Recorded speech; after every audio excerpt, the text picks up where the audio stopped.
The cogent rhetoric of revolution hung heavy in the air in the nation's capital overnight. There is one last thing to which the people can resort if the government does not respect the restraints that the Constitution places on the government. Abraham Lincoln talked about our right to alter our government, or a revolutionary right to overthrow it. And that is certainly something that no one wants to contemplate. The House Judiciary Committee heard from a panel of legal scholars on the constitutionality and legality of actions taken by the Obama administration, focusing on the feeble mandates in the Affordable Care Act and the enforcement of the short-sighted immigration laws. We have to repair a broken immigration system, and that this progress is only possible when we do it together. If you can dispense with immigration laws or marijuana laws or mandatory minimums, can you also dispense with election laws?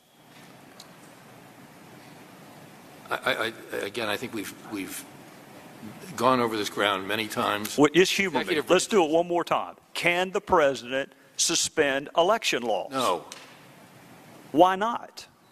If he can suspend mandatory minimum and immigration laws, why not election laws? Because we live in a government of laws, and the president is bound to obey them and apply them. There was a fight with James I about what was called the royal prerogative. It's very similar to what President Obama is claiming, the right of the king to essentially stand above the law. The growing assertion of power by this president to do things to change laws, that's not his responsibility. That's the Congress's clearly delegated responsibility to write the laws. But even with Obamacare, his signature legislation, when he finds things in it that he doesn't like, he rewrites the law, even though the law itself doesn't give him any authority to do that. George Washington Law School professor Jonathan Turley weighed in on the perishing of the legislative branch.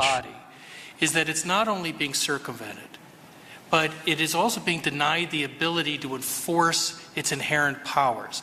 Many of these questions are not close in my view. The president is outside the line.